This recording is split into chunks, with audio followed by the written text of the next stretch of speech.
Minutes. So for any of the voting members, do all of you have a copy of last month's minutes? Anybody need them? They're up here if you do. So do I have a motion to accept the minutes from last time? So moved. And a second? Second. All in favor? Aye. Any opposed? Okay, thanks. As far as special guests go, there's one or two who may not be here, but just to acknowledge everybody, Miss Alexia Morrison, which we'll hear from her later tonight with a presentation. Darren Stevens, who I don't know if he's made it from the previous meeting, but once he gets here, we can recognize him. Sean Nick, is Sean here? From the Public Safety, Rappahannock Public Safety Committee, and Gary Curry, I wasn't sure if he was coming. Not coming, okay. So thank you all for being here, really appreciate it. All right, Treasurer's Report. We've got the July Treasurer's Report here for any members who need it. Very standard. Professional fees notwithstanding, but that's Patricia Wharton-Lynn. Other than that, it's our typical bills. Move to approve. Do you approve that? All right, second. Any questions, any discussion? Yes. Have there been any significant expenditures or donations in the last month? In the prior month, we had a number of donations, including one from Ms. Saltonstall. So we should also note her generosity, and I know she just passed away, but she gave a very generous donation, as well as a bunch of other people who will acknowledge once we've got them deposited and they've duly gotten their thank you letters, which are in the mail. We will acknowledge all those donations next month. Do you want to mention to everybody about your presentation to the chief meeting, the fire levy report? Yeah, so we did complete the first half of 23's fire levy board reporting, and the first review of that is at the chief's meeting, which was last week, and the chiefs had no issues with it. So I believe that meeting is still yet to be scheduled, but is scheduled for sometime in September for the fire levy first half of 23. Tentatively the 30th, at the library at 6 o'clock. Of this month? September. Right, next month. Yeah.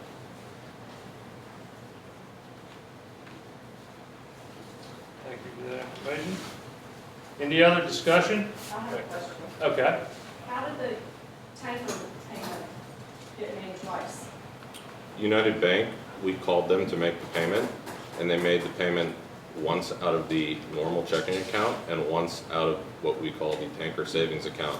Each of those had different notes attached to them internally at the bank. When I discovered it, they acknowledged the error, and they've given us the option either of letting it stand, which is in our interest, because it is basically an arbitrage on 6 months of interest at 3.5%. We don't earn, and you'll see there's a list of proposals which we'll discuss under new business in order to get some yield on that tanker savings account. We basically earn de minimis negligible interest in that account as it is now. Because it was double paid, which was a bank error, we wouldn't have done that without membership approval. We basically benefit from it. So a phone call was made to the bank and they paid twice out of 2 different accounts. So who's the membership that approved it? Paying the tanker payment, the people who signed up for that note approved paying it because it's an obligation of the company. So it's Should they walk through the members? to pay our normal annual payment on the tanker. That wasn't an annual payment, it's like a Right, the bank made an error and paid it twice. They've acknowledged that, and so we stand to benefit from it.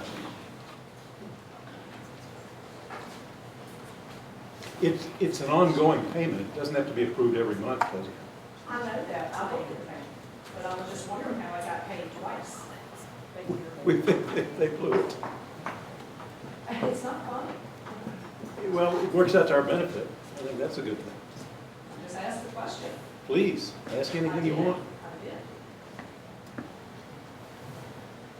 I didn't get down, who was the first person, I got Beth as the second for the meeting minutes. Did you? Who was the first person? Oh, yeah, I did. I moved it. You? Okay. Beth, I think. And then I don't think we got a second for the treasurer's No, report we yet. do I did it Dave second. You did in Dave's second? Okay. I didn't say, no, I can't say. Not as I'm not sure. Okay. Just called. Did you just Yeah, I call called it? for it. So we need a second still. Okay. Anybody want a second?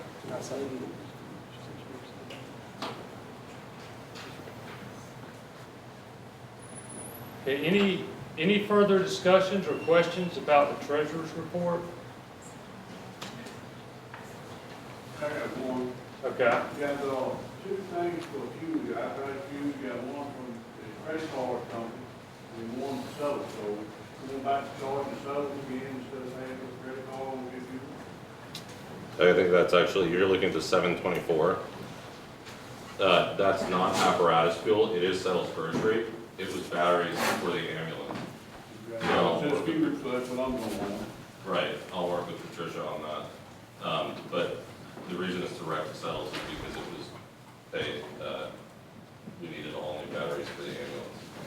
I thought Gerald had sent out an email back when all this started, back in March, that they had put new batteries in the engine then. That was the engine, Okay, which put them in there? that was the ambulance.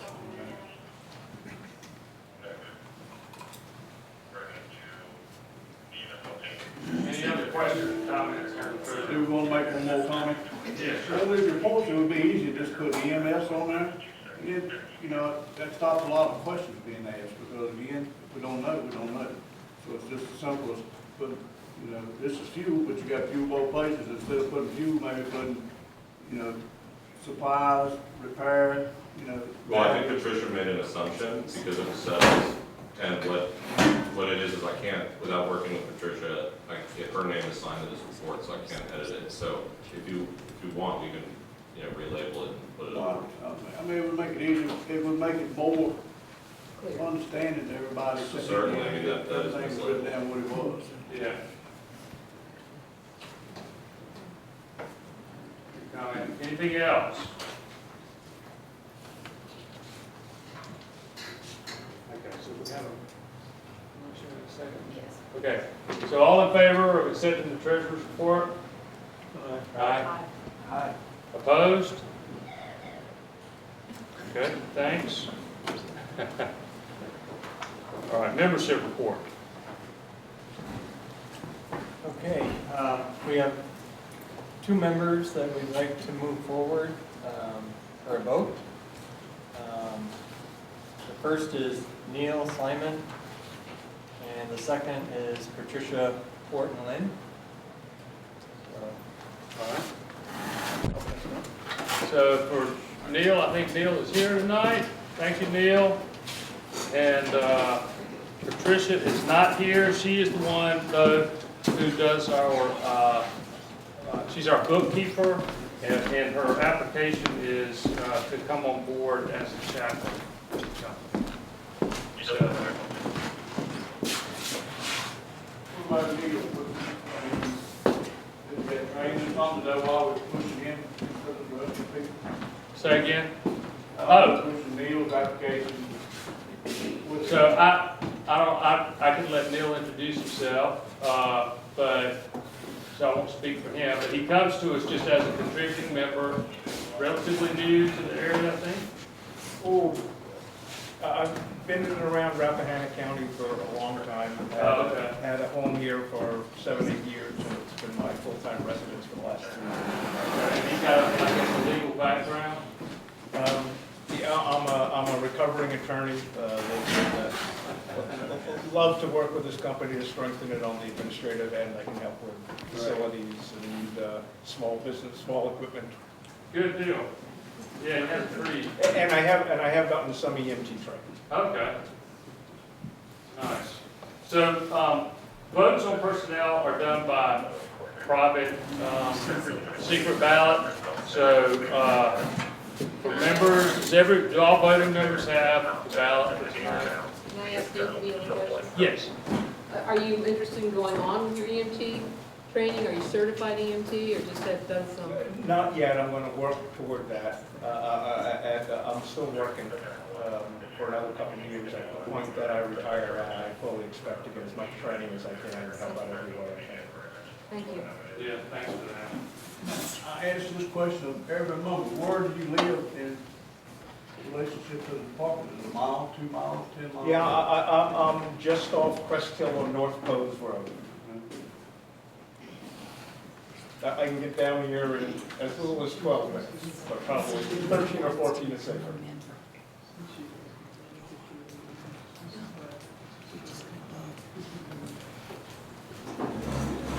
Yeah, so that's a good question as far as, where does he live?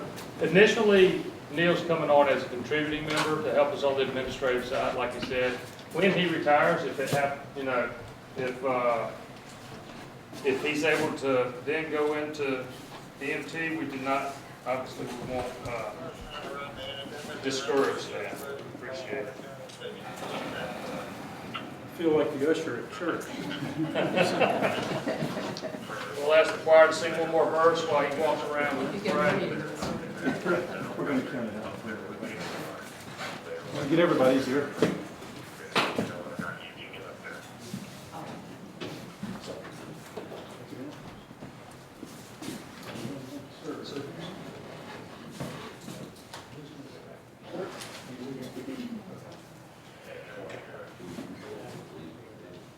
One more. Is that it? Yes. All in? Going once, going twice, thank you. All right.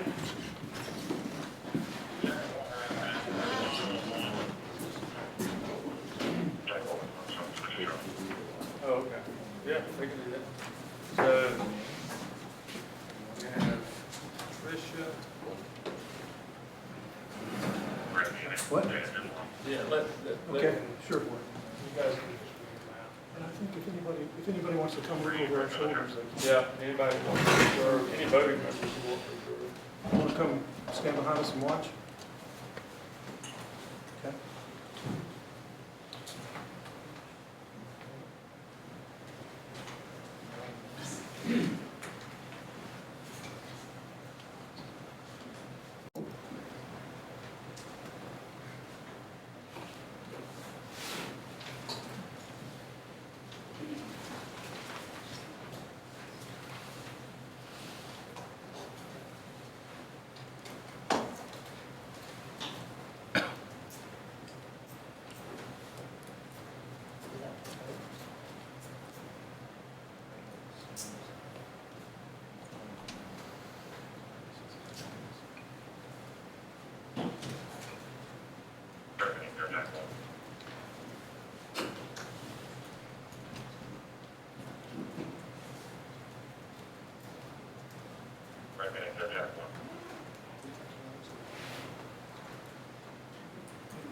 Okay, I'm laying on with action one, they're correct on the plan.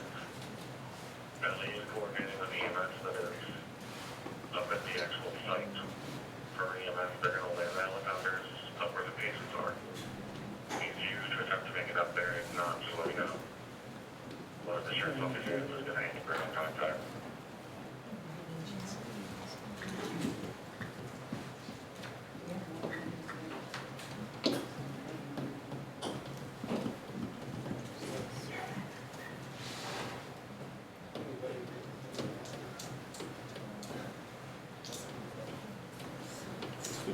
Fifteen.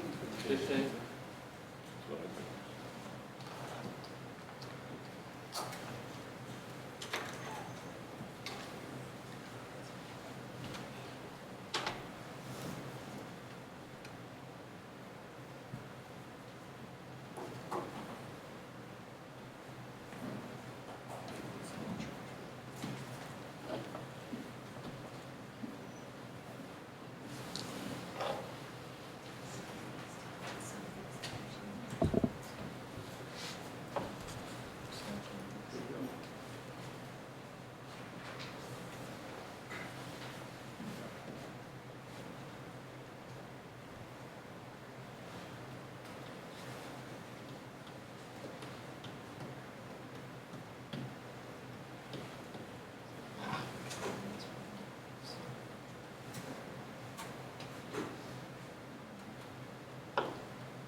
There's a blank one.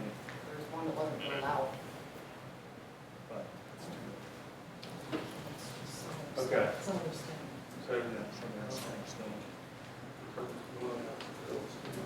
So, yes, the membership has voted in favor of both candidates, so congratulations. Yep.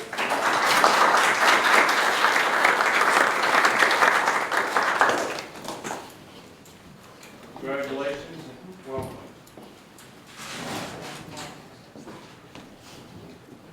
Excuse me, can I ask a question? Yes. I know we had a number of good applicants, but some of us don't know those people personally. There were some qualifications like the police reports and their records. Can we assume that when you pass those things out, that those people have been vetted and and are qualified to be members of this organization? Yes. Yes. May I speak to that? In the absence of a membership committee, the board of directors, when we had 5 directors, met as a membership committee and did the vetting and make sure that they had their necessary paperwork done and that they were known to people who thought to be of good character. Also, as part of the affiliation process with the county, they had to go through the background check. Right. Right. So we That's have what I was that, thinking we about. have that reassurance as well. And there are other people who have had a background check and could be proposed tonight, but these are the 2 folks that we talked with about standing tonight and agreed to. Thank you. Yes, Both of absolutely. those folks have also already taken their CPR course, so they're on the ball. It's hard for this poor country boy to see, as bad as we need good qualified volunteers, why anybody would vote no on any of those people who asked to join and who came here to be a member. I agree with you. Well, I'll read what the actual vote was. For Patricia, there were 10 yes and 3 no. For Neil, there were 8 yes and 5 no. Anything else for you? Inquire about that? Well, I'm going to ask the chair to declare a 2-minute recess so we can confer here. There have been questions about the other, a couple people asked about the other applicants. And so we're going to chat for a minute about whether we should move forward with them or not. Okay. All right, so 2-minute recess, please.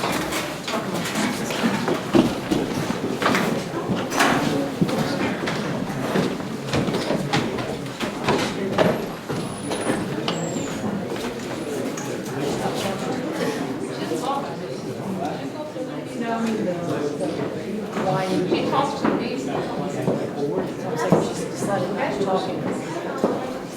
She knew that she was talking. Oh, yeah. We don't have to micromanage everything. Their job is to present it. You have nothing to say. You have no facts. Like, I was like, oh, there were lots of those. Whoops. Whoops. So quiet, you forgot. Yeah. It's all right. I wasn't Very well joined.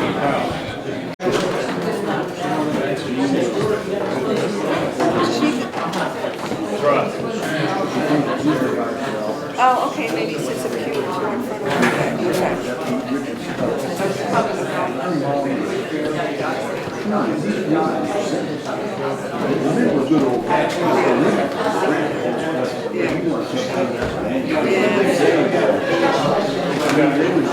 So they want to know if there's 13 total votes. There's not 13 total voting members here. Well, there was one like they're counting the ones out there. But it's, so they're counting you guys, right? Okay. So he's saying it's counting them as well. you know, you think about the as a voting member. People did That would be. part of their communities. They were all. Yeah, because people had to stay home, yeah. I think there's a day, We got All all worked out. Yeah, because one was gone. but there's, Who are you? That's what it's supposed to be. So this is over yearly. My grandfather was a fire chief. He ate So, hey, I'm sorry, you guys, we're trying to get this right. We want to make sure we got it right. Will all voting members just stand up so we can get a good head count? Like, I want to make sure that we're doing this, that's like it needs to be done. Say it's on here. voting members, voting members. Okay, so we got, okay. Well, right now, I'm not counting. Oh, okay. Okay, I think we're going to count Pat. That's because we had 15. We were counting 15. So, 1, 2, 3, 4, 5, 6, 7, 8, 9, 10, 11, 12, 13, 14. I get 14. don't count it, Huh? if you don't count Oh, I wasn't counting, Neil. Only, right now you would be, but I mean, in your vote, you were not a voting member. Okay, so then they're saying, I count. it. Oh, they're saying, that, so that's where I'm 15. But we're not. 1, 2, 3, 4, 5.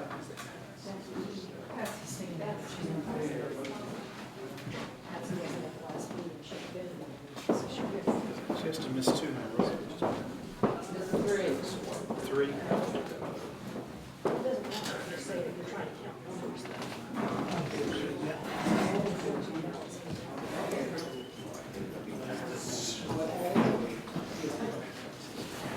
We hauled many bucket loads of rocks out of Chestnut Knoll to make the new shoe plot area.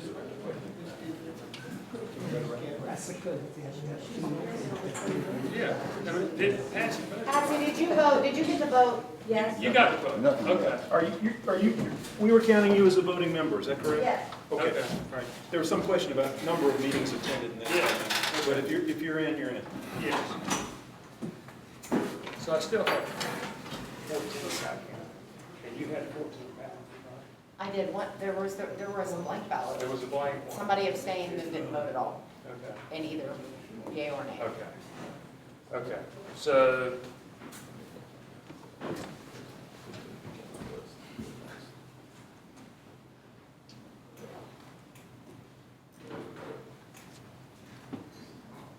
It's 15.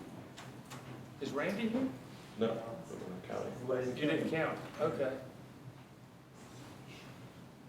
87, 15.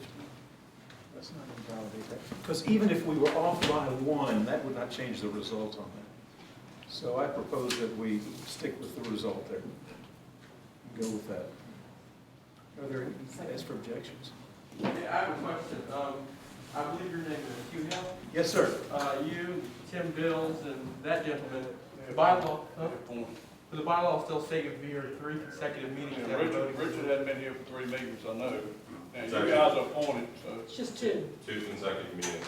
3 is, if you miss 3, then you can't vote. If you come to Okay, so he 2, wasn't here 3 before then. but he was at the last meeting, he's at this meeting, and that's the bylaws say that you can vote at the second meeting that you attend.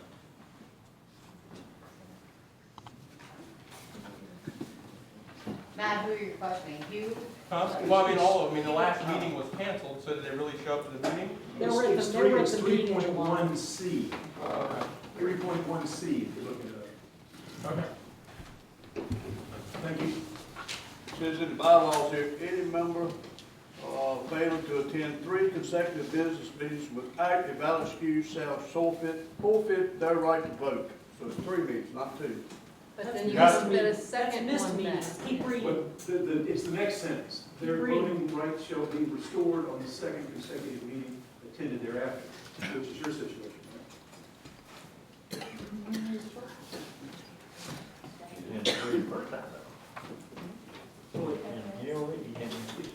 You've been here for 2 consecutive ones, it doesn't matter, because you're back, you're back on the roll. For that same reason.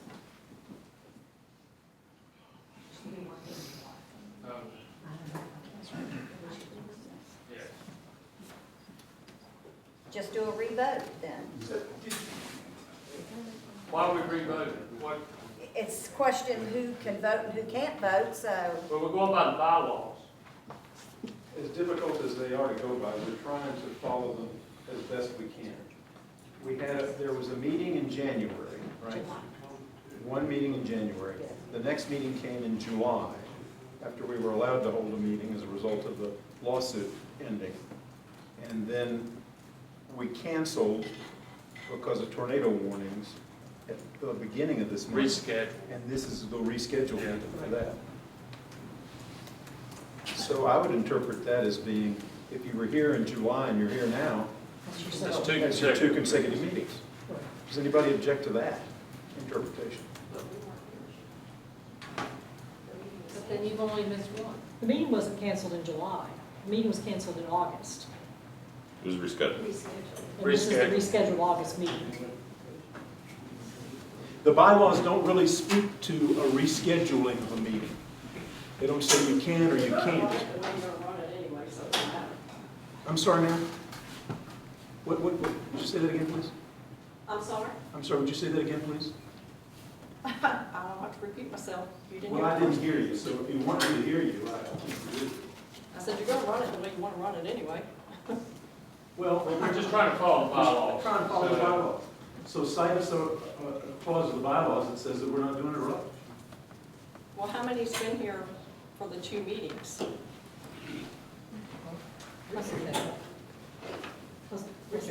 Richard was here in July, and he's here for the August meeting. But that's why I was saying, I didn't think Patsy would have been a voting member, because she wasn't here in July. This would have been her first meeting back. So for those who were here during the January meeting, and then the next meeting was in July, even if you missed the July meeting, you still get to vote, because you haven't missed 3 consecutive meetings. So as the parliamentarian, I'm going to interpret the bylaws that way and say that you can vote. Okay? That seems the most consistent way to do it. Any other questions about the vote we just had? All right. Discussion? Okay, anything for, or Tim, back over to you. For membership, yeah. So we're going to also move ahead with a number of other affiliated members. And I'll just read through here, and guys, just jump in when you want to. If you raise your hand if you're here and your name is called out, that way people can sort of picture who we're talking about. I think many of us know this candidate. This is Debbie Donahue. I don't know that I need to say too much about Debbie, but she is more than willing to help out wherever it's needed. So Debbie's being moved forward as a favorable recommendation. Susan Fitzgerald, and I'll let Patrick. Susan? Do we get to ask questions now or after you go through the whole list? Let me go through the whole list and then you can ask questions. So Susan's another one of our North Pose volunteers, has a medical background, nurse practitioner, and all-around good person. Mark Giambroni. Mark is also interested in doing anything on the administrative side, and is somebody who's also energetic and willing to help out. Mark is not here this evening, he is working. Herb Hickson. Herb is also someone who's interested in helping out. And on the administrative side as well. So we're moving her name forward. Ann Lyon, Ann's right here. Again, Ann Lyon is also interested in the administrative side and helping out wherever she can, and would be very helpful in that respect. Chris Payne, I don't think Chris is here tonight. Chris is interested in both operations and on the administrative side. He is a young guy that's interested in helping out wherever he can as well. Can I speak to Chris, please?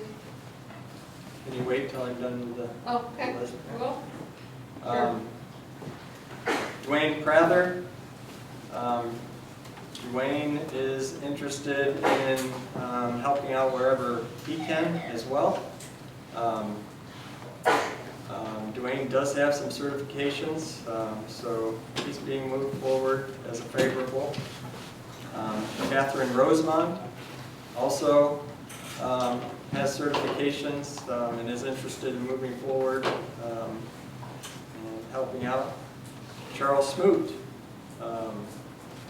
is actually here. He's in the back.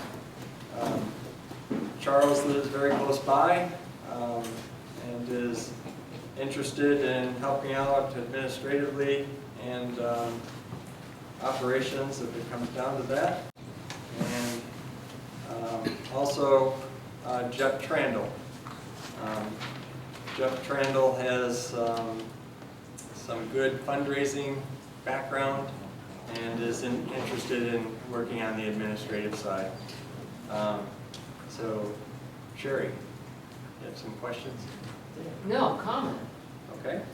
Chris, as far as I know, has joined Amosville several months ago, but he just finished a course out west somewhere in Wildland Park. And he's interested in going on with that locally. He's just got out of the Marine Corps maybe a year ago. Different kind of purple.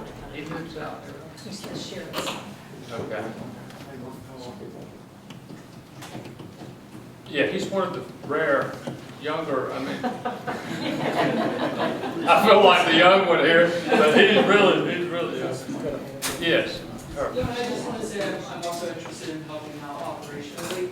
I've EVOC 1 and 2, driven the ambulance in the past, and I've started engine training. I also am trained on CPR and would like to take a fire course in the spring if there's one offered, or one. Right. So, not sure about EMT yet. So, oh, that's her. Her. And I just want to say how happy I am that all of you are stepping up to participate in any way, operationally, administratively, in any way possible. I mean, it's in a county this size, it's very rare to see this many people coming forward at one time to help out the community this way. And so we really appreciate it. And we also have many more applicants in the room. The people on this ballot have affiliated and completed their background check, and I believe all of them have also sent their driving records.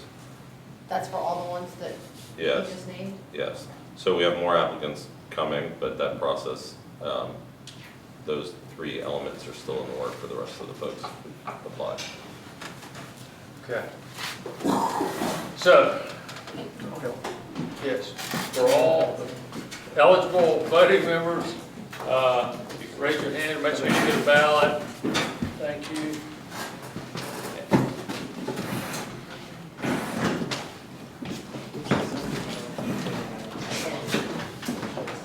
So make sure when you're completing your ballots that you yay or nay each individual applicant. That's 10 applicants we have. And this department or this company has been suffering for a long time not having applicants. So these are 10 people that are willing to put time into this company. So, yes, Neil? Oh. All right. Okay, I'm gonna I'm gonna take a flip these together.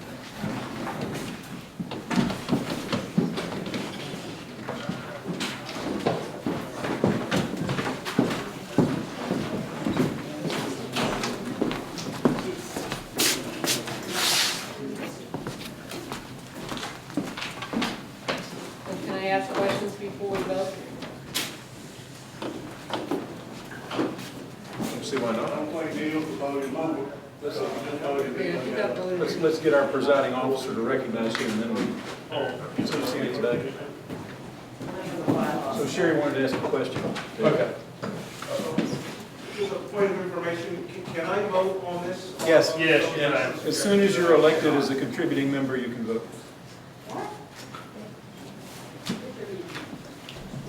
You don't, the bylaws have a period of probation for active members and the other categories, but not for contributing.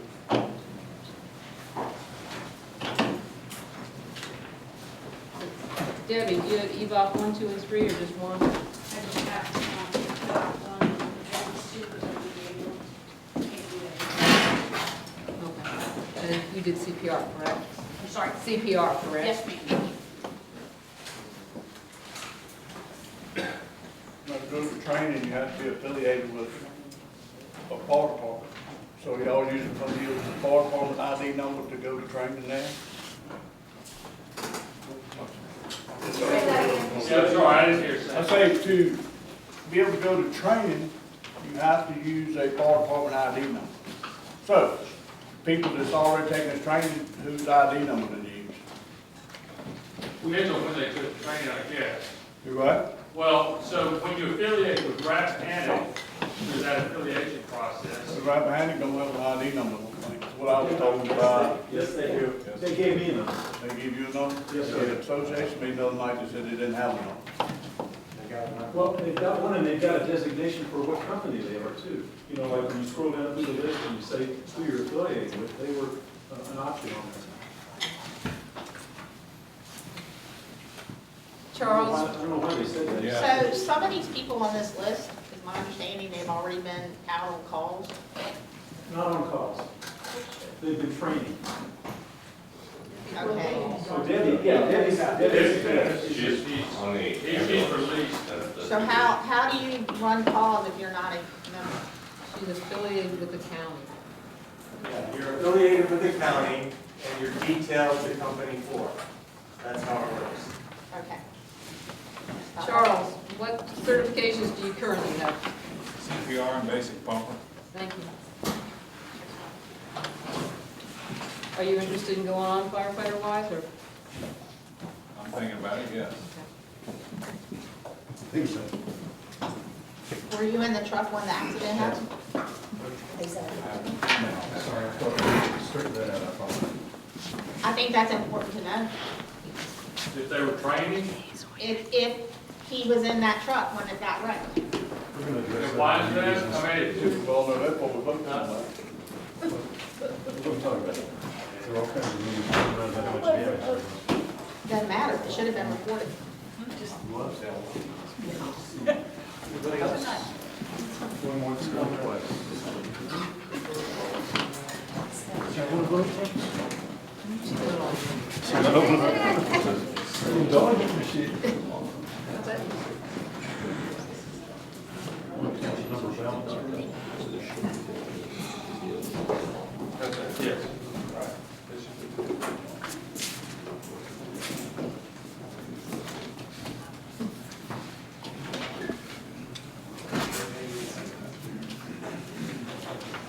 Put that in there. Did Dwayne and Kathy resign? From the company in the past. Well, somebody has, So, Anybody have a ballot that they're I still don't waiting for share to it. turn in? Yes, I'm asking. Oh, okay. I don't know the precise answer, but they nonetheless reapplied. Are they in the area? Yeah, I mean, I know that they're relocating. I don't know exactly where they are right now. Okay, because they worked out. Right, no, but I think he's done with that detail, that assignment, so they're relocating back to the area. Thank you for your patience. It will not be like this every month, I promise. As laborious as it seems, it's still an exciting time.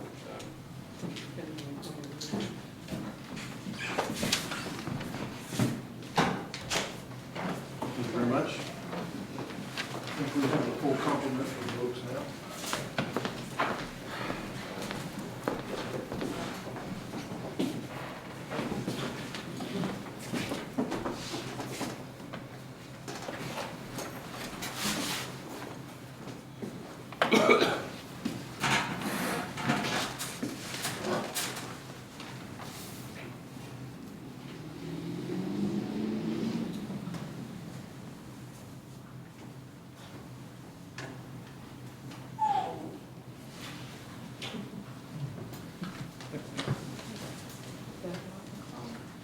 I think he wants to ride on the fire truck. Can you find the fire hydrant? He's probably qualified. She actually kind of rides a little fire car every day. That's cute. That's cute.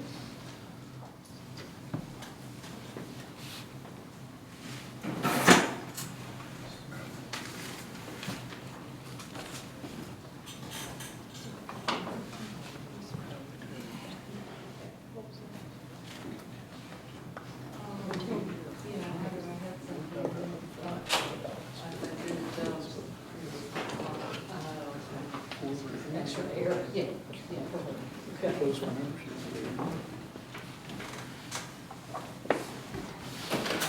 So while we're in this pause, you probably, I apologize, I sound like a broken record. Please make sure that you sign up so that we know who all attended the meeting. So there's that sign-up sheet.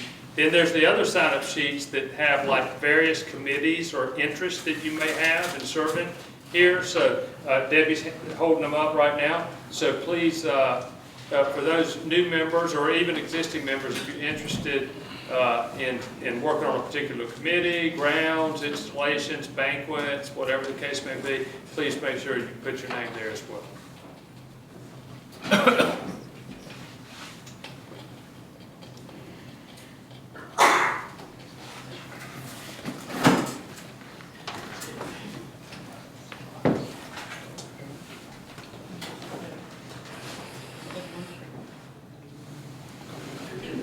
This is reminiscent of the dangling Chad days. Sorry.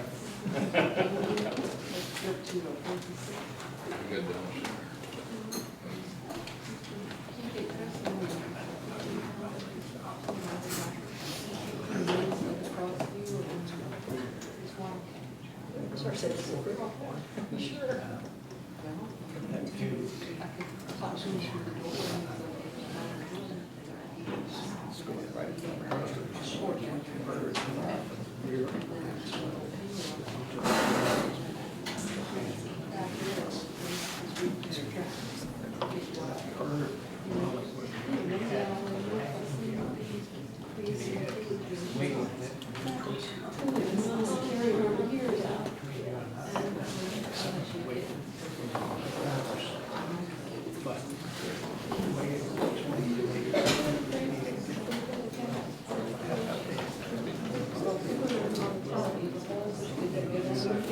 We'll look at it.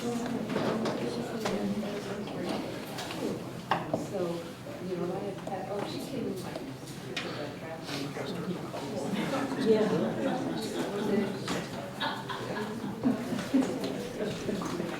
Did they sing happy birthday to the church Sunday?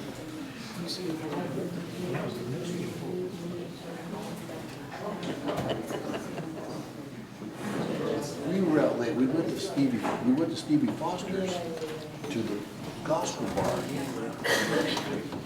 And I took my daughter, took her up on the stage, and played it in front of the Rangers. That's a big deal. It's all your fault.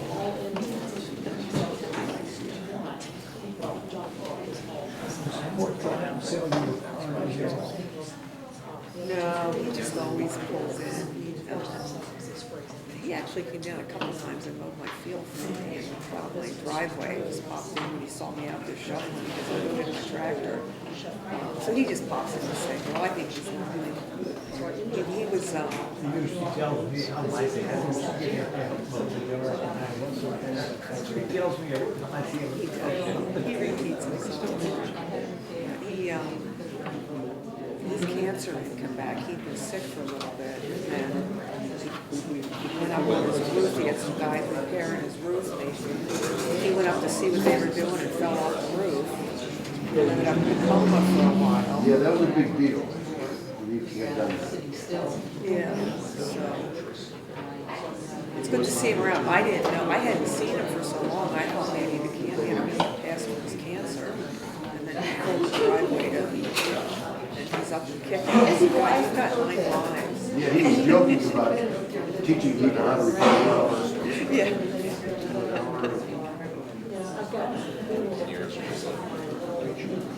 I was having trouble with the affiliation. I had my fingerprints, I just gave them my driver's license, they did the back, but for some reason, there's a disconnect between my fingerprints and background check and getting it to the office of the EMS. And they won't call me back. I've sent them an email, and I can't get anybody to call me back to straighten it out. You are now. So anyway, we're still working on it. Tim said we'll give him a call and see what he can do. I mean, I'm not looking to go out on calls or anything. But if I can do something, I live across the street. Let me come take the flag up there. Good, good.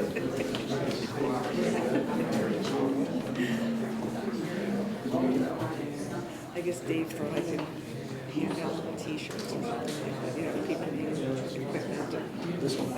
He was helping with some It used to be a big deal with the women's park. Looked out sandwiches and cold drinks, and they had their own.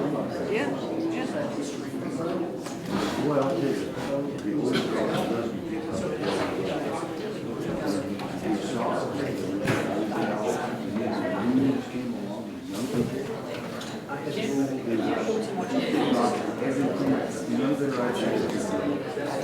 that's always the fastest way to kill volunteers. Yeah. People don't want to change.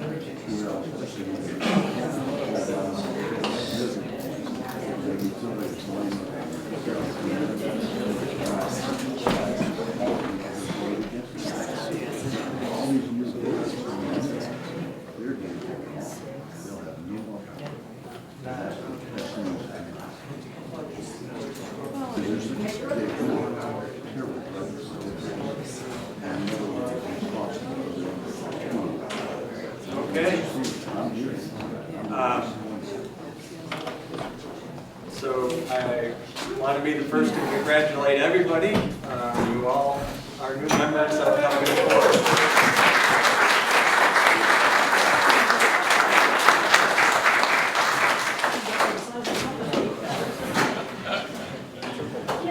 We have something to report to the Board of Supervisors. All right. That's it on the membership for now.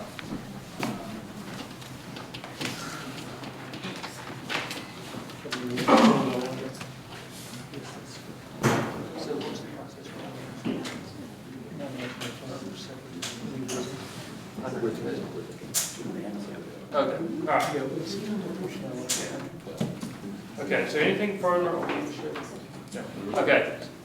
I just can't get past this point.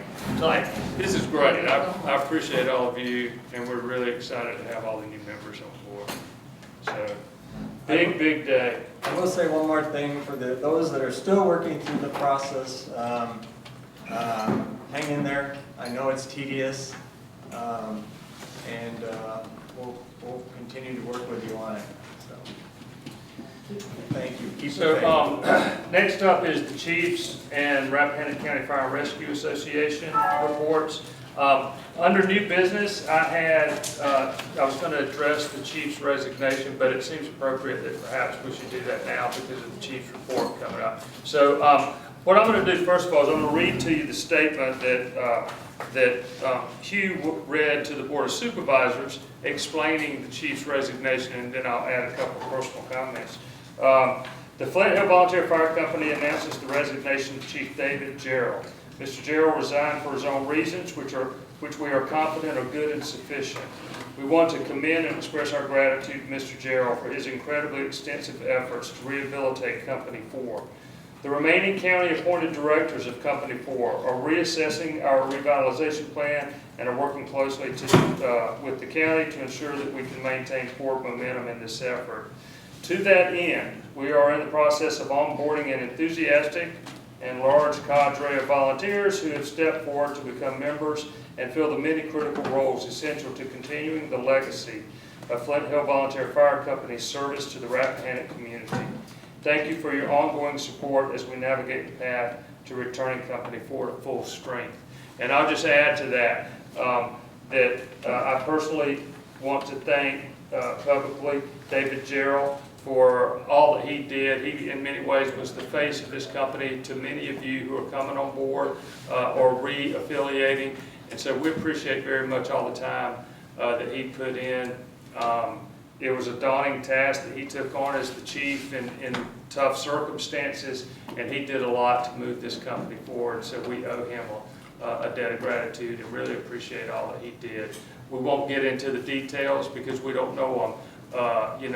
I don't know if it was what it was that sent him down that path, but all we'll do is say we appreciate his time and all that he did to get all of you on board, to get us on board, get us headed in the right direction. So we appreciate it very much.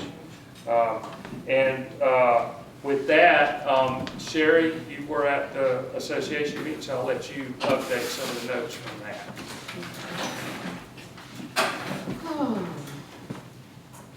There's potentially going to be a bulldozer safety training course put on by Forestry. It was supposed to be this summer.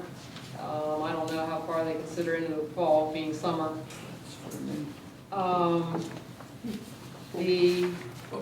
There's a fire recruitment and retention funding available from the Commonwealth. I don't know how to get there, but Jack Atkins would know from Company 3. And the county received a FEMA grant, but I wasn't clear about what it was for. There was no training report. JB was on a call, so I don't know. There should be a CPR class coming up, but I don't know. I don't remember what order we're in. So he would be able to tell you from Company 3. Fire levy board potentially is going to be this September 30th in the library at 6 o'clock.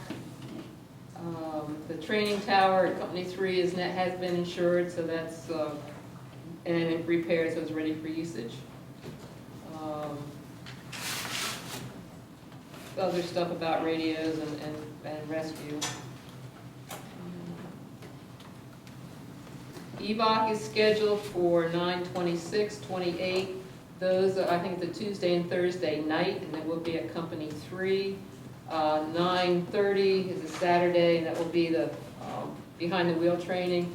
You have to sign up with Cornerstone at least a week ahead of time to take that. The MAC books are supposed to be being revamped.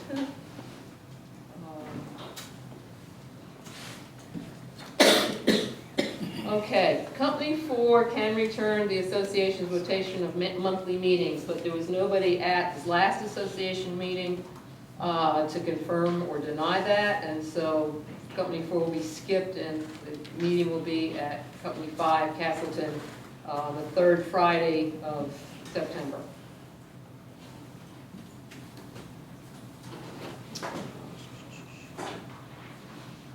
There is supposed to be a medical first responder course in the autumn, which is only 46 hours as opposed to 140 hours for EMT.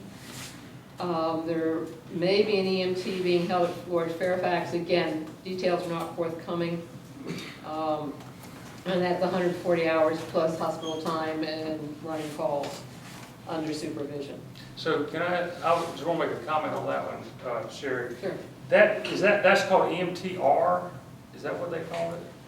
Is that the thing? Darren was going to mention something tonight. Darren didn't make it, did he? It's called EMR, that's all. EMR, okay.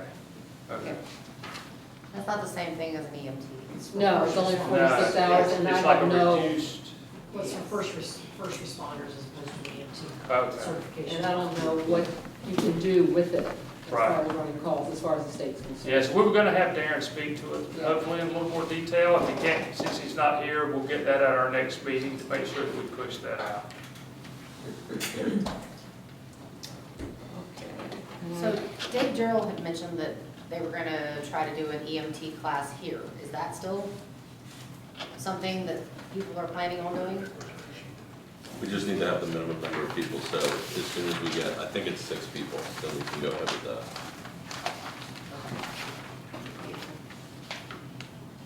And if you do 6 people, you have to finish 6 people. If you have the minimum number, or they won't test if you don't have the minimum number to test at the end. No dropouts. Or start with more than 6. Okay, And I one of the believe that was requirements is all. you have to maintain an 85% average throughout the class. At any time, if you drop below an 85, you're actually kicked out of EMT class. Is that what you remember? 85? It was 7. It was 85 when I took it. Oh, Standards are increasing. Great inflation. Okay, so that's all I've got. Okay, thank you, Sherry. Thanks, Sherry. Okay, EMS captain's report. We do not have an EMS captain at this time, so no report. Reports of standing committees or special committees. Now that we have a lot of new members, we will be standing up a lot of committees, and this portion will get more interesting as we go forward. But in lieu of that, until we get to that point, like, do we have any other committees to report? Not that I know of. No. Okay. By the way, the agenda we're using, you'll find in the bylaws, so it's a standard agenda, and we just use it every time. Unfinished business.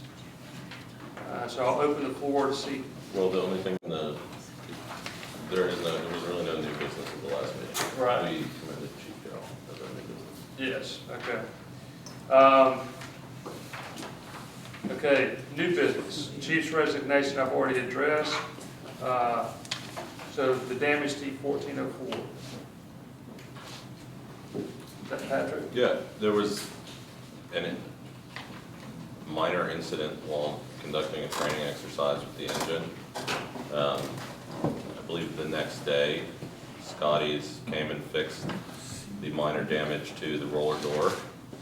And so that operationally is completely back in service, and a new fender's been ordered and will be put on as soon as it arrives. As everybody knows, one of the benefits of being under the insurance policy that we all share through the one insurance policy that covers all the fire and rescue organizations in the county is that you can hop on other companies' equipment when necessary. So the trainees were affiliated with Rappahannock County Fire and Rescue, and so they were covered by our insurance. Luckily, the damage was insufficient to require an insurance claim, is my understanding. So hopefully we'll be having a lot more people trained and we'll have no more incidents, but when you train, it's possible that you might, so. I think I won't fix that road. The truck is being fixed. In fact, the roller door is already fixed. The fender that, Yes, and they hanging off the door going into the fire bottles and all that. we're gonna fix it completely. Who's gonna fix it?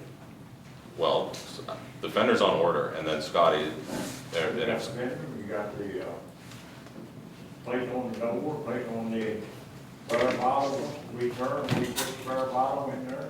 The damage on the door, there's two places on that door that were damaged before this.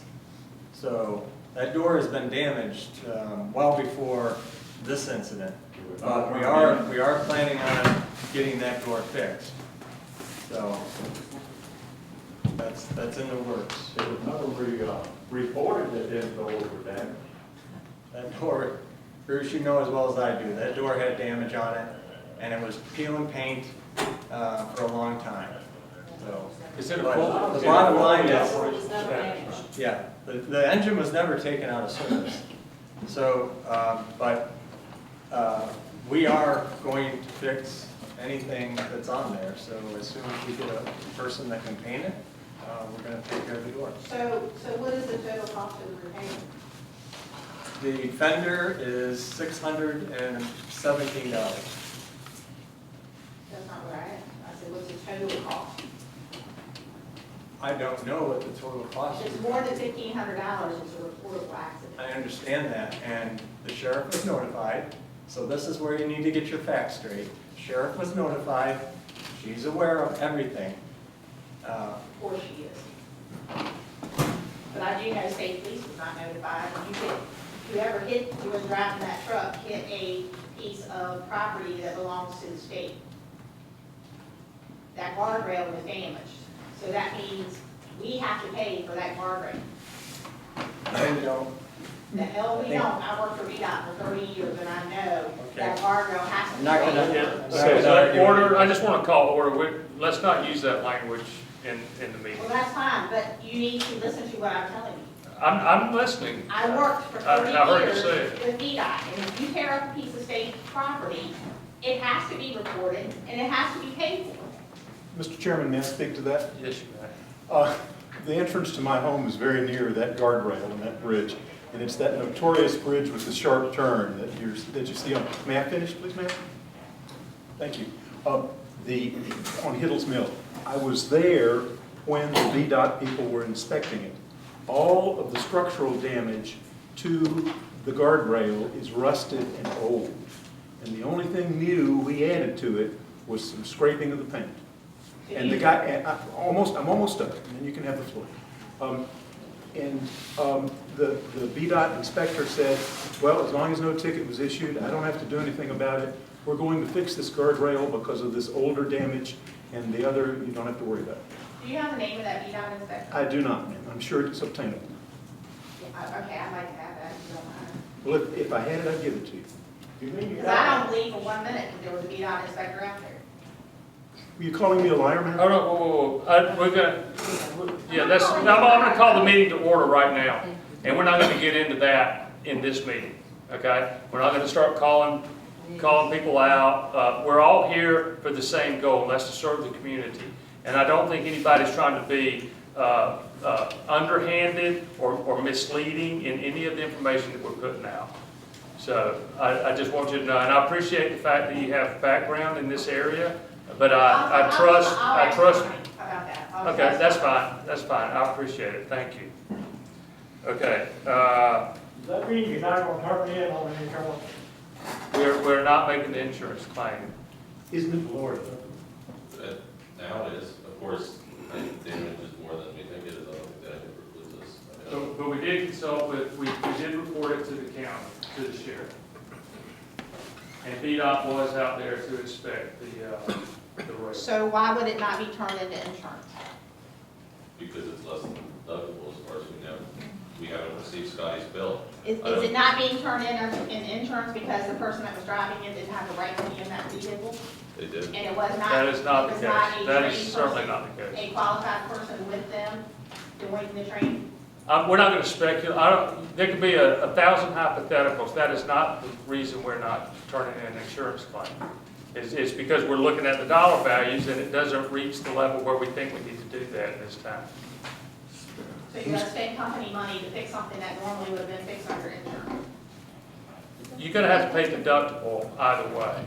And so I'm not gonna go further down that path. Is there any other discussion on that? Okay, next, Tim, you gonna talk about the brush truck or? Okay. Okay. That's all been taken care of. Station security upgrades. Patrick? We're seeking a number of bids. The I'll call it DVR for lack of a better word, but the recording system for the camera system that's been here for quite some time is on the fritz, and a number of the cameras have dropped out. And so we're just having two different people come and look at that, one of whom may be here, and give us some quotes on fixing all that so that we just have a good way of keeping an eye on the station. As far as the county, the fire levy is concerned, I believe you need 3 of them. 3, then we'll get that. Okay. Thank you, thank you. No, I appreciate it. So, purchase of t-shirts. If I can put one of our new members on the spot, Debbie, do you remember? I know, she's reaching for her phone, trying to look up the price. So what we want to do is buy some new t-shirts so that all of our new members can have a t-shirt with the company name on it and everything. Debbie had done some research for us in reaching out to some vendors, and she had used some vendors over at the restaurant when she had that. So she was looking that up real quick, and I'm trying to think of good things to say. Tawana, they gave you the name of the company, they're out of Winchester. Oh, okay. And the price quote was just on a shirt that had the logo on the front and then until volunteer fire department on the back. So if you're on call, people know. So if I'm not mistaken, it was 3-color, tricolor on the chest like they had used in the past, with a single color in the back, that just, like it's a dark blue shirt, it just says Flint Hill Fire or something to that effect in the back with white letters. All she sent us was the marketing setup fee. Okay. I don't have the price on the shirts, but Tawana guaranteed me. Yeah. They were the good place to get it. So I tell you what. It's what we use for my search and rescue. Uh-huh. And it's the same company, I think, that we've always used for the t-shirts in Winchester, right? I can't think of the name of them now. But wasn't the place that we got them over there, I can't think of the name of the road, but it's in Winchester, correct? Anybody? Sam? I think the last one was from Front Royal. Was it from Front Royal? Okay. So I tell you what, I was going to raise it for a vote tonight to move forward with that, but because we don't have the pricing, let's wait until next month, and then we can bring you some better information, and then we can vote on getting those t-shirts in. Okay. And here's another one that I had Darren down for, and I can try to give an explanation, or maybe someone else has more information. Access to the apparatus or equipment bays. So over here, we had the state come back to us and tell us that people who were not affiliated with the organization under which our ambulance operates and have an updated CPR training, CPR card, if you weren't affiliated with, so in this case, if you weren't affiliated with Rappahannock Fire and Rescue, under whose medical license we operate our ambulance right now, and there's medications on that ambulance. So if you're not affiliated with Rappahannock Fire and Rescue, and you don't have an updated CPR card, then you're not allowed to be in the equipment bay where those medications are. So for, like all our new members, you're allowed to be in this space, the kitchen, anywhere but over there where the medications are. So for that reason, what we had to do is we changed the cipher locks on the one door over here in the corner where you can get in, the back door going out of that space, and this door that goes from the kitchen into the equipment area. Those 3 codes we changed so that we could then start issuing that code out to all the people who had the appropriate criteria, which is the affiliation and the CPR card. So as members continue to affiliate and have their updated CPR, you will have access to that space. We're not trying to limit it for any members at all, other than the fact that we operate under the county's license. The state has told us very clearly that those are the 2 criteria to be able to get into that space. So that's what we're going forward with at this time. And I just wanted to explain that to everybody so that they knew. I was hoping Darren would be here because I think he could probably provide more granularity on whatever the Virginia code is, or what, but I don't have that information. I would just add that if I can help with your affiliation process, I'm happy to do it. I know Tim has been really helpful with a bunch of people, but particularly if you're an existing longtime member, I'm happy to help you. So I have a question, because I am utterly confused about this, and I've asked several times, but I'm not sure that I've gotten a clear answer. We associated the ambulance under Rappahannock's EMS license. That did, or affiliated, but that did not contain the fire side, correct? Right. Okay, so that's what I need, like when you enter the calls, I don't know if they need to be entered under the license or whether they still need to be entered. I asked Darren, he was gonna talk to me tonight, but I'll email him again. Or I'll Yeah, so we will follow up on that. I don't, as an administrative guy, I don't have that answer. Yeah, I don't think and, anybody, nobody knows exactly the answer. I think the problem is just that they're not behind, if for instance, there was an entirely separate bay for the ambulance, it might be a different story. Right. It might be, but because it's stored in the same area, Okay. and there's paperwork documents potentially. So what about if Sam wants to come down here and run a fire call? He doesn't have to associate with the county for the EMS side, right? He could still come run a fire call, he would, or would But he you just just have to? can't, you can't go in the bay. I guess you Cannot can go in climb the on bay. outside. The reason being is even on a fire call, you can have patient contact, and the way it was So he explained to couldn't go us- on a fire call? That's correct, not until they're affiliated. Okay, I mean, that's that not was what the thing we Darren talked said. about when the So county that's what's talked to us. confusing to me, because the It fire comes side down to didn't the associate. stupid lockbox, which has no controlled substances in it. I guess that's what confuses me, I'm like, even entering calls, I don't, Yeah. Hey, you're not alone in that. I was confused on that as well, because I don't run ambulance stuff, and I'm not even qualified. I'm a helper, I'm a probationary guy, on the fire what side. about Matt? He's a junior member, he doesn't have to, I mean, he right. can come down, right? So entering that space is what we've been told by the state. You cannot enter that Separate, space. like if we were like Sperryville, you had a separate fire company and a separate rescue company. They're completely and totally separate. Once we went under the county, one of the Yeah. things that I remember them telling us is it would impact us on the fire side as well. Okay, but I mean, so. Everybody has to be But that's, we were affiliated. told originally it would not. So I'm trying to like Pretty sure pick different everybody scenarios, so you're outside with the engine, No, I hear you. and Sam comes down to go on the Right. call. Sam cannot go on the call? Let's say that Sam is the first one here, right? Or the only one. Well, he On a said, fire call, I mean, you could report, yeah. yeah, how would you get into the space? You would. No, Without no, affiliating. But if you're driving and you pulled it out.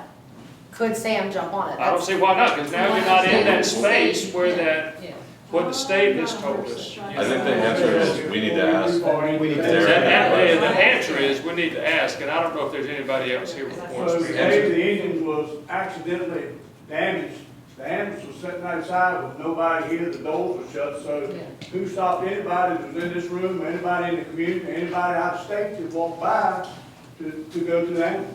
I mean, we're making a big deal of sitting over here in a lockbox and a lock cabinet right now, and is it ALS or is it BLS ambulance? Yeah, see, so When that's, we were ALS, that was a big problem. You always had to make sure the ambulance was back in the building regardless. yeah. So we worried about sitting over here and somebody coming in with cameras and stuff on, but it can sit outside for 2 or 3 hours, not locked up. So this is a perfect example of when it's great to have a chief here, right?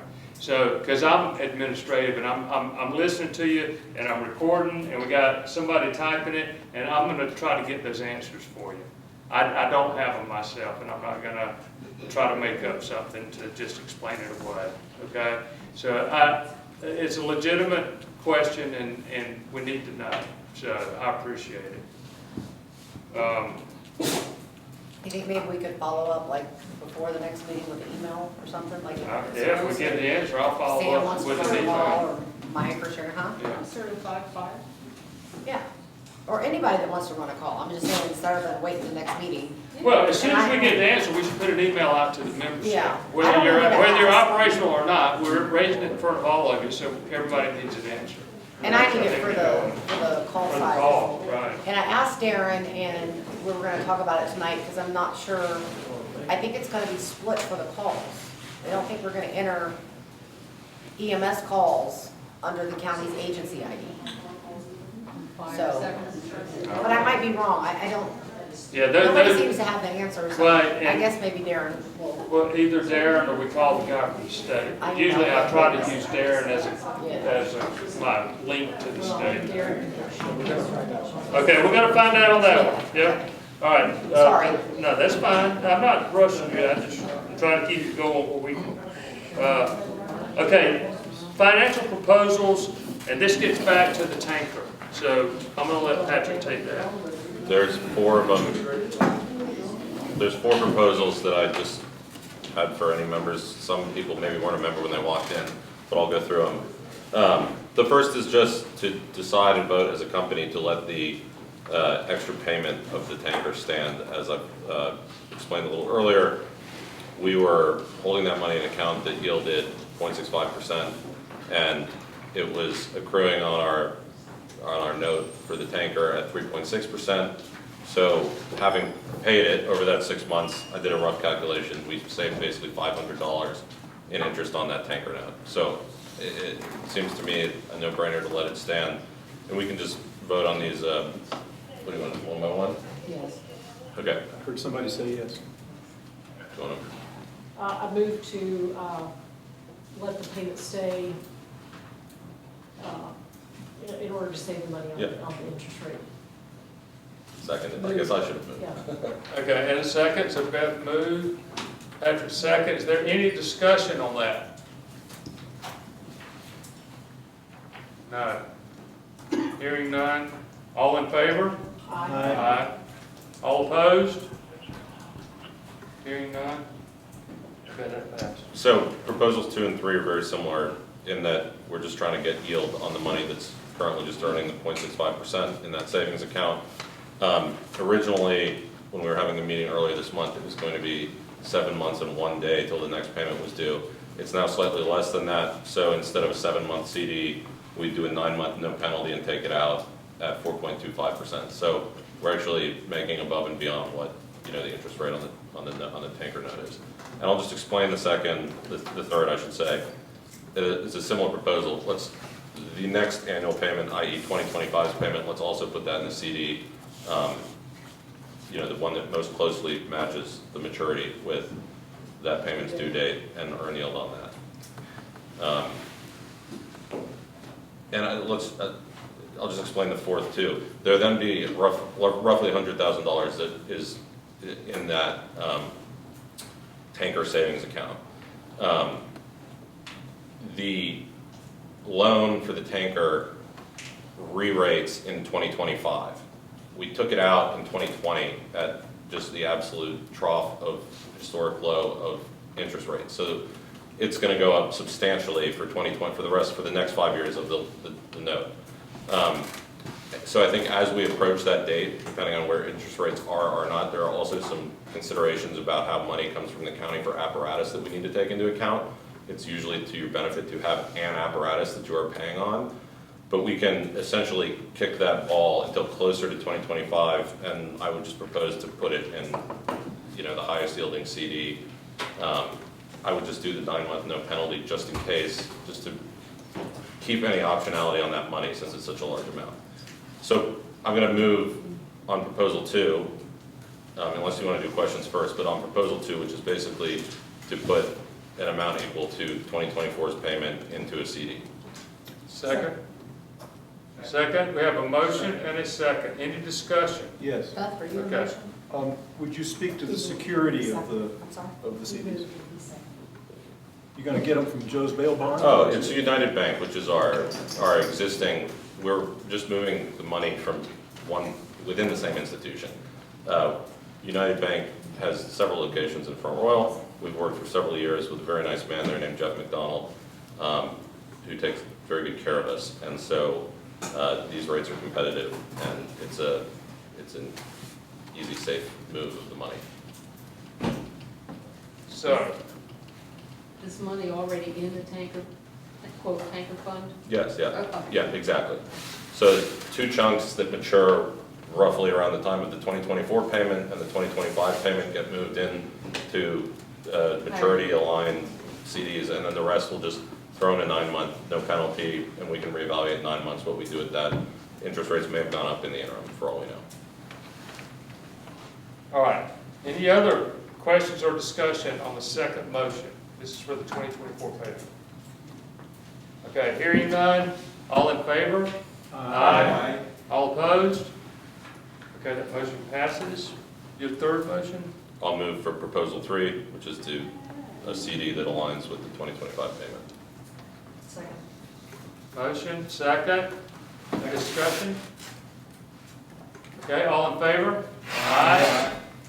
All opposed? All right. Patrick, was that you that said? Yeah, David? I've moved all of these. Okay. Okay, so, And the fourth is to put the remaining balance, which is roughly $100,000, into a 9-month no penalty CD, which yields 4.25. Second. a motion, a second. Any discussion? Who was the motion? Patrick? He uses me. He keeps, You need to talk. well, he said I moved. He didn't say I make a motion. It's kind of like a Just committee kidding. report, so you really. So, okay. Did we vote on that one?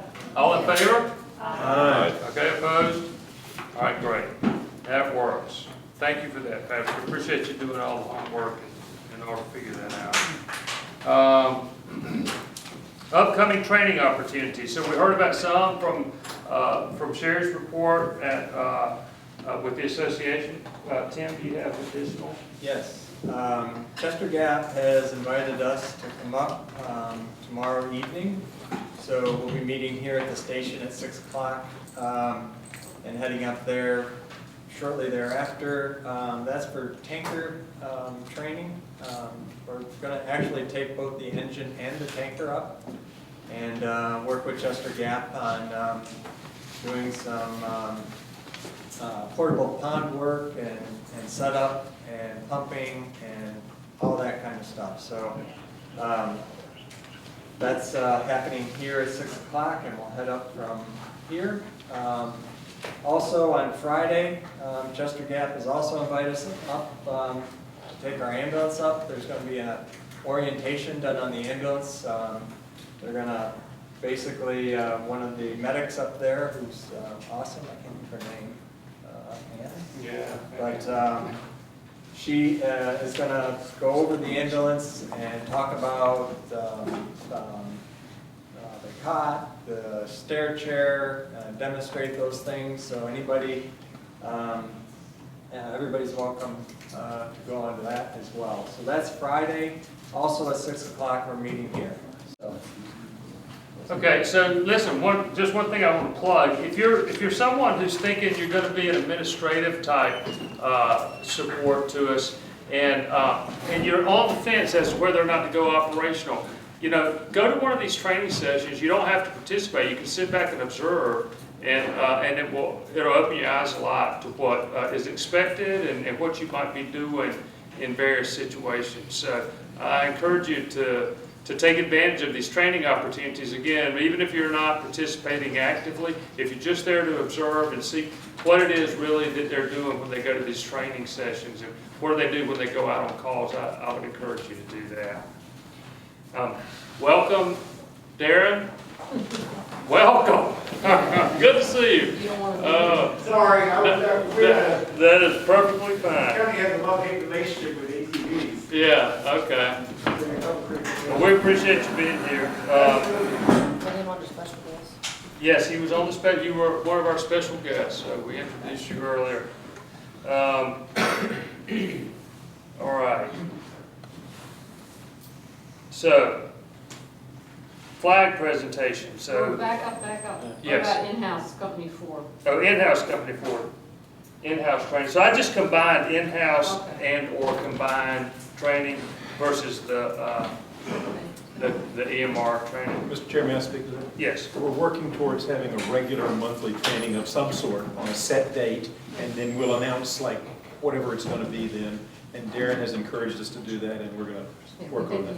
And and I hope that what we can do is people can express, like I used to drive to every shift in the emergency room thinking, what am I most afraid of seeing today?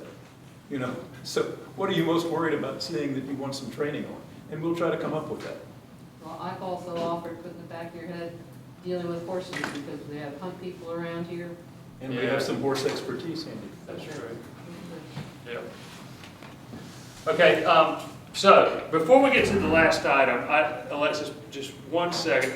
Darren, I wanted to raise a question to you, and I hate to put you on the spot right after you get here, and I really appreciate you coming. But we're going to take advantage of you having shown up. So there's questions about, I mentioned the requirement for people to affiliate with the county and have a current CPR card before entering the space where we have the ambulance.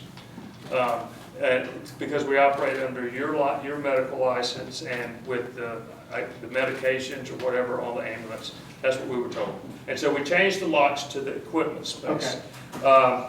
But the question came up, okay, so let's say someone is not going to affiliate and operate the ambulance, but they're just wanting to be a firefighter and they're a pump operator or a driver. If on a call they come up and they can't access the bay, how do they, that was the question, is okay, so what about people who aren't doing the EMS part? And can they get in to get an apparatus to go out? From what I'm being told in the state, unless, and I haven't asked this specific question, if like that bay was sealed, could that work? Could you provide that envelope around it? Because the original question to the state was, since it's part of the building, anybody who comes into the agency or comes into the building would have to be affiliated.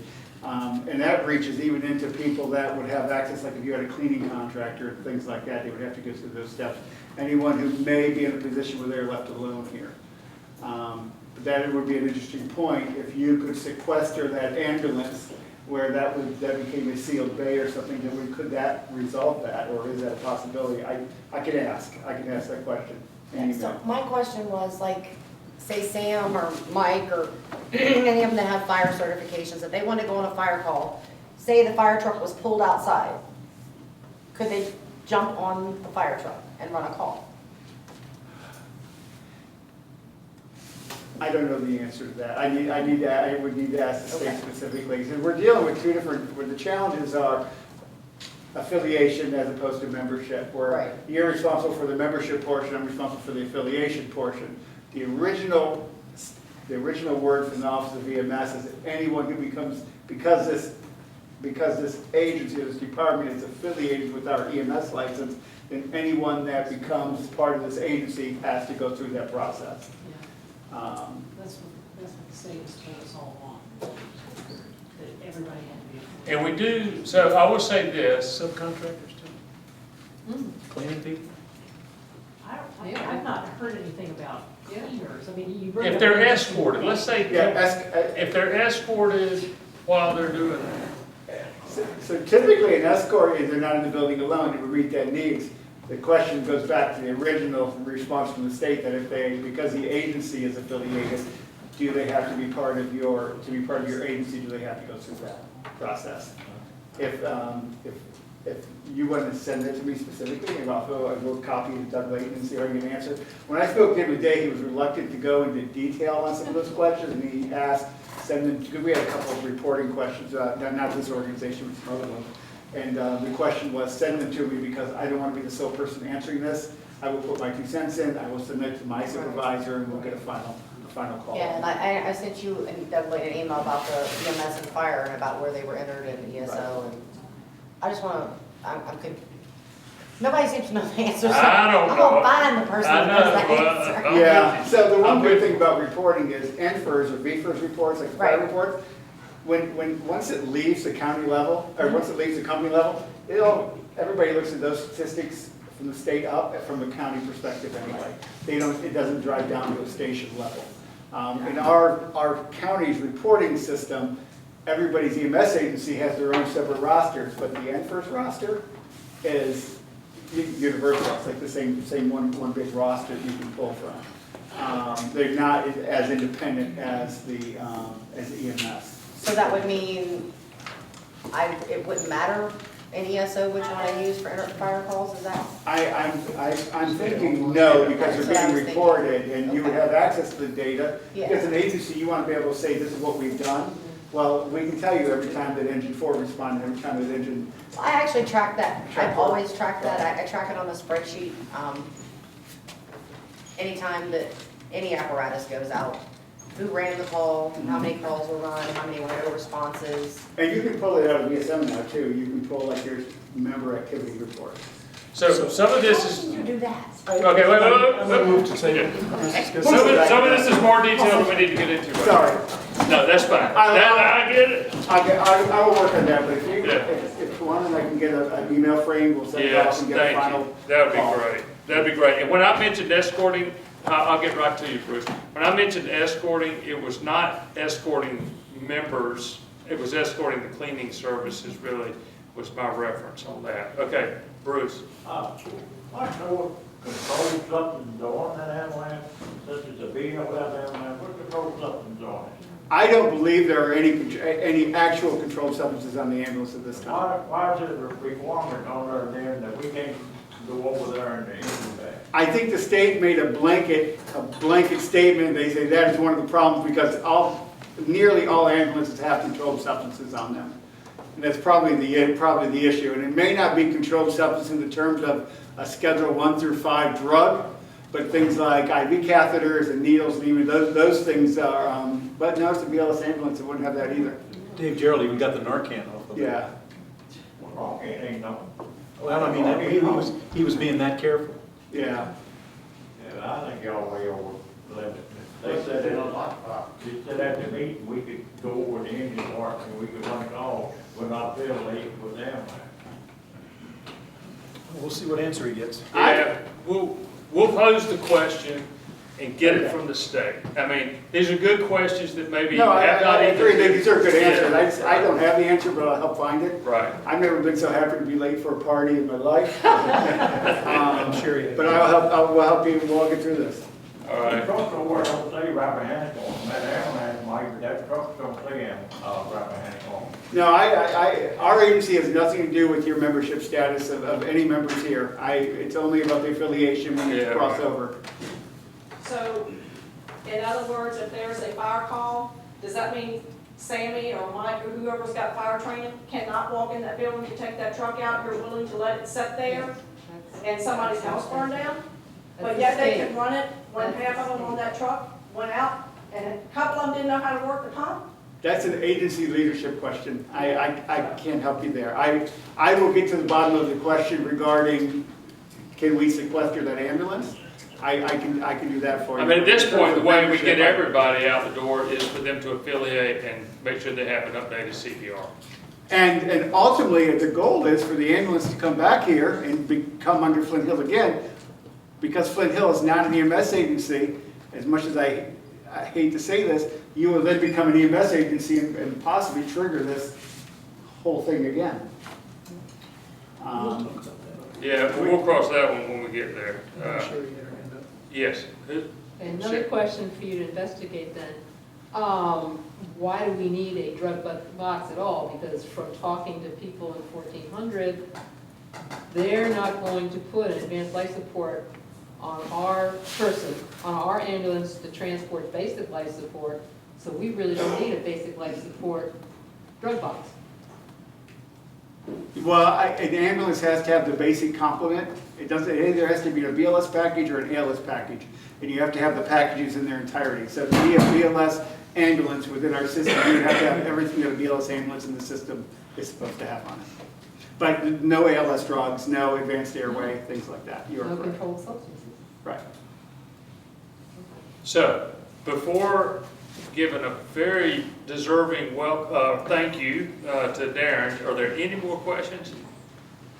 All right. Is there any, I got that easy. there's no scheduling for the EMR class, you just said it's So, sort of in the works. It's in the works. I anticipate it being in October, mid-October. The idea is to do a medical first responder course, and it would be complete before the end of the year. It's approximately 46 hours, and then we would follow up with an EMT course in January.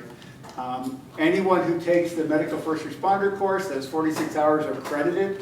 So if you decide to take the EMT course, you can continue on, and you wouldn't have to take those classes. It would be either review or you could opt out of it, but you would be credited. That's a bridge course.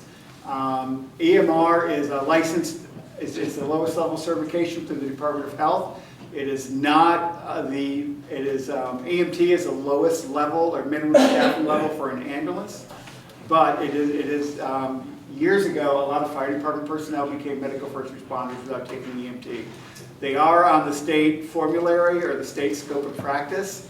The things that I see really come down to vitals. They can still do quite a bit of patient care issues. They just won't make they won't make up, they can't be contributing to the minimum manning required for an ambulance. But I think it'll allow us to cast a broader net where people that may not be interested in biting off 130, 140 REMT class may be interested in taking this. And some of those through that process may decide to go the next step in January. We're optimistic. Good, thank you. All right, appreciate that. Yeah. Thank you so much. I feel like I got off easy. I'm so glad you were here. Alexis, thanks for your patience. Come on up. So it takes all kinds of people from the community to make things like this work, and some of those may not be official members, but just friends of Flint Hill Volunteer Fire, and we certainly consider you one of those. So, Well, thank you very much. As some of you know, I live about not even a mile and a half from here. So I see this place, and I have watched this year as first the volunteer leaders stepped up and said, I'll take this on. And then the people in the community who answered the call and said, I'll come and do what I can do to help. And I was reminded of a great old saying that's been around probably as long as I have, which is a really long time. When the going gets tough, the tough get going. And I looked up what Webster's dictionary says about that, and they say that that is when there are problems, strong people work hard to solve them. And I've been seeing that happen all year. So I thought you should have a really special flag to fly over this wonderful place where you take care of the community for us.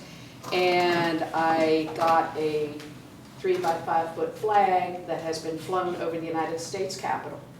And it is here in the box for you all to have, and it's accompanied by a certification that the flag was flown in recognition of the volunteers and volunteer leadership of the Flint Hill Volunteer Fire and Rescue Company 4, Rappahannock County, Virginia.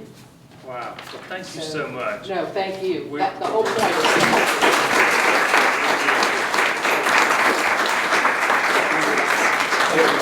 Fly this with pride here at the company, and being a 30-year Navy guy, I actually have a printed copy of flag etiquette at my house. I'm sort of a geek that way, and this is the appropriate size for the size flagpole we have, and it will be flown with pride here. So thank you very much. I appreciate it. Okay, so Back to training. training, yes. I assume you're aware, but everybody associated needs to have infection control also as well as CPR. I was looking at those certificates in the office the other day, yeah. Okay, so Is that a yearly or by year, every 2 years? I think every two. Every two? I wouldn't swear to it. Okay. We'll have to do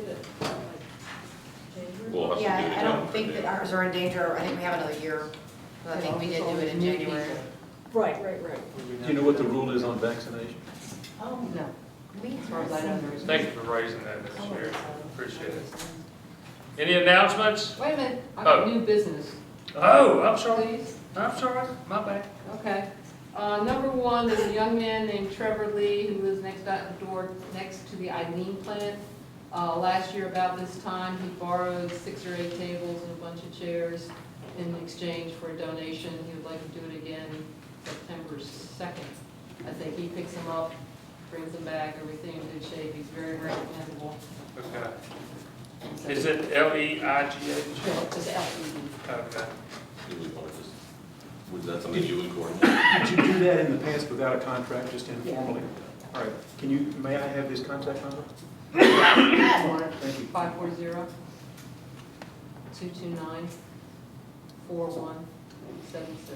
4176, thank you, Correct. Chair.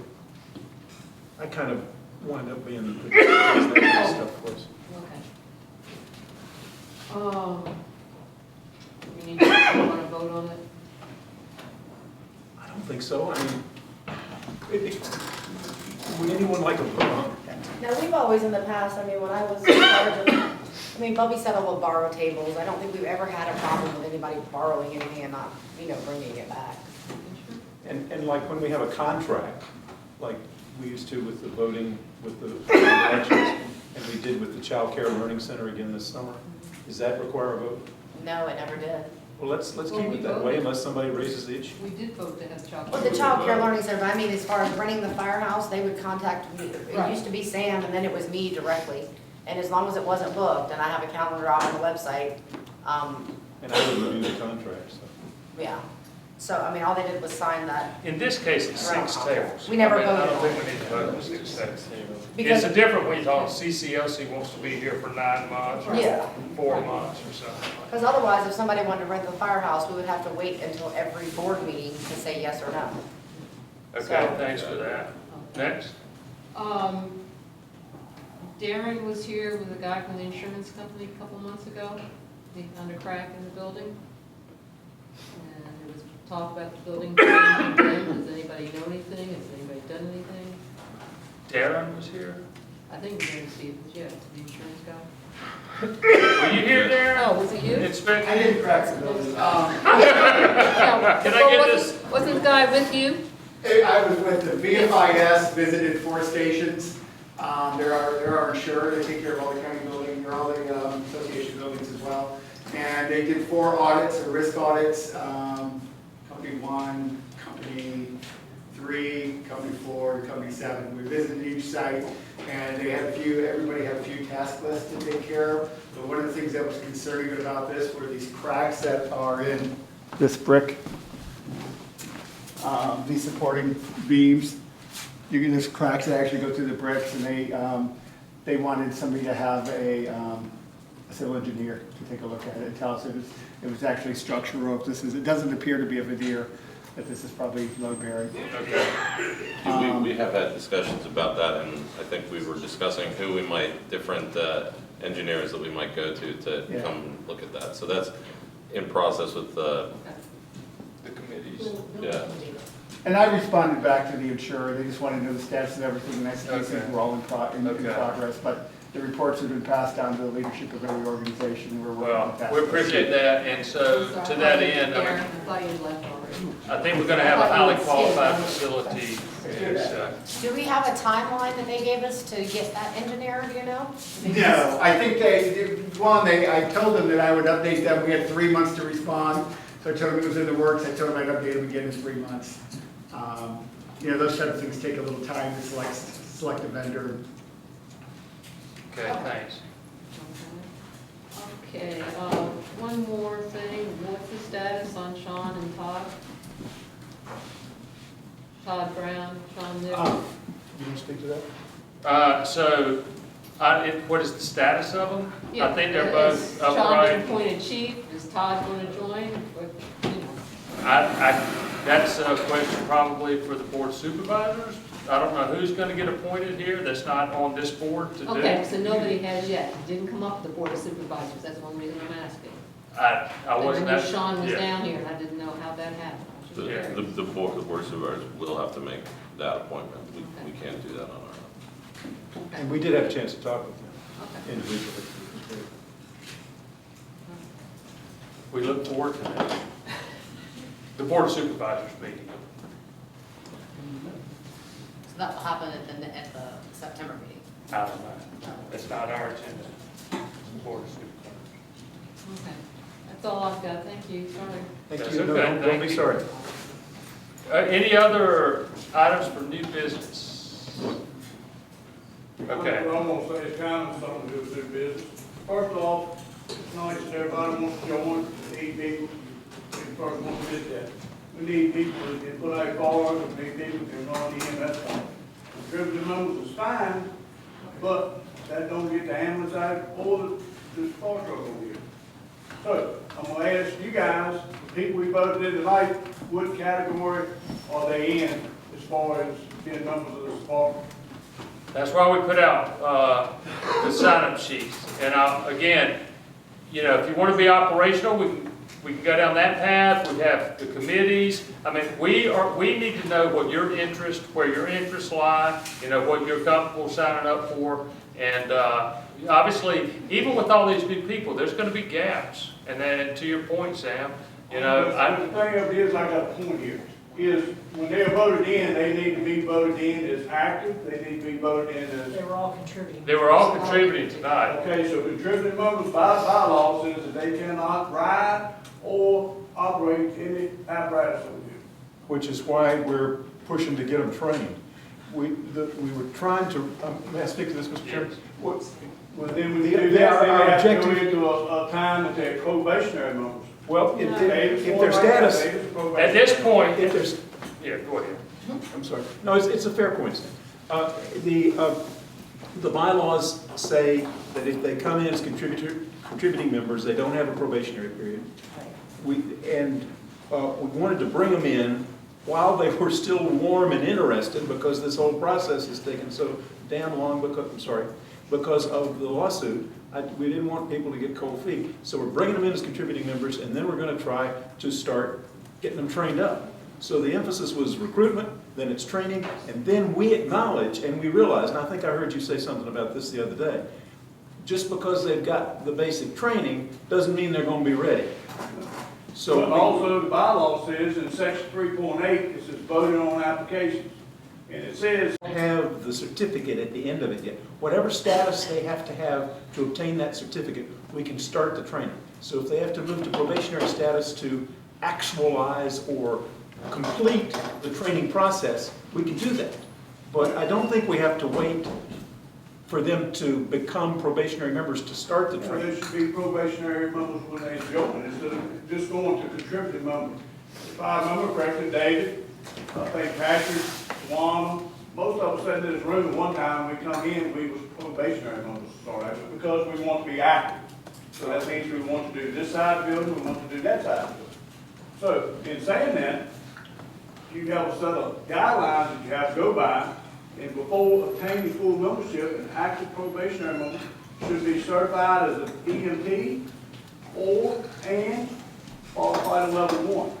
So that's saying before you can be voted in as a full member. Now, you can go to contributing member if you want to, but then if you go to contributing members, you can't ride the apparatus, is what it says right here in the bylaws. I hear you. So again, the bylaws, you know, again, I'm not taking anything away from everybody. Everybody's got to start out at the same spot. It's just like starting a new job. Guess what? You don't get to start a new job as the head wheel. You get to start, you got to work at things, you got to get your training, and that's all done for a purpose. When these bylaws were written, it was done for a purpose.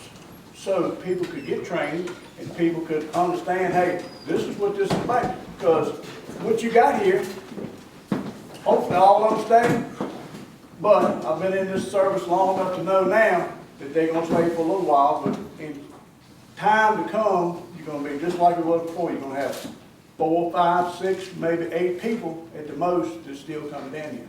I mean, that's the Forest Service. It's not Flint Hill, it's not Amosville, that's the Forest Service. When you volunteer, when you start talking about EMT class, how long did Darren say the EMT class was? You know, that's a long period of time for anybody to say, hey, I'm going to do this. You know, then you have to get firefighter 1. You know, to get firefighter 1, firefighter 2, and EMT, you're looking at 1,000 hours. That's a lot of training. You know, I've been doing this for 47 years, and I still have to go to training to keep it up, because it's always things changing. So we put, again, to me, you're putting yourself in a way to fail because you're not following the rules. The rules say that this is the way that people's got to come in. So that's what you need to do. Well, we brought them in as contributing members. Okay, so And they we do need to can't, look that means at they can't how- drive the ambulance, they can't drive the Right, fire we need to look trucks. at- They're not allowed on that side of the building either then, if that's the And case. they don't have the code. So, but that puts us in a bind, because I know Debbie's been driving, and that's great, you know, but that puts you in a situation again, now you're taking the drive away. You know, so why would she be joined as probationary? And then that way, at least she can still drive, and you know, the other people can come down and do things too. It's not necessarily that, you know, some people only want to be contributing members, and that's fine. You need all the classes of the thing to make it work out. Heard and understood. Thank you, sir.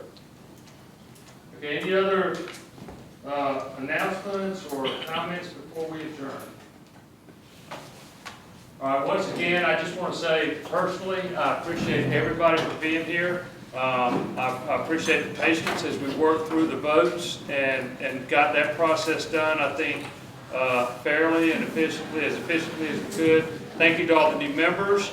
And again, we'll send out word on the next meeting, but typically, just so you know, first Monday of each month, that's our meeting day. We'll be back. Actually, we'll just address it, we're not doing it on Labor Day. We're not doing it on Labor Day. That's right, I forgot about Labor Day. We're reverting to Wednesday. Wednesday, instead of Monday, Labor Day, we're going to meet on Wednesday. Do we need to put all the tables and chairs up? Yes, chairs go away, tables go away. What doesn't get done will be done. Thank you, everybody.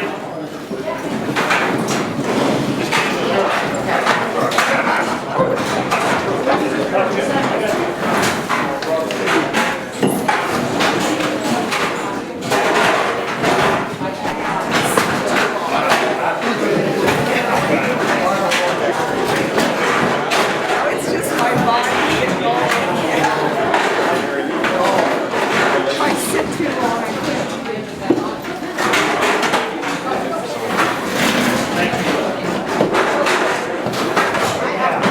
can't. You can't make yourself up. Come on, Bob.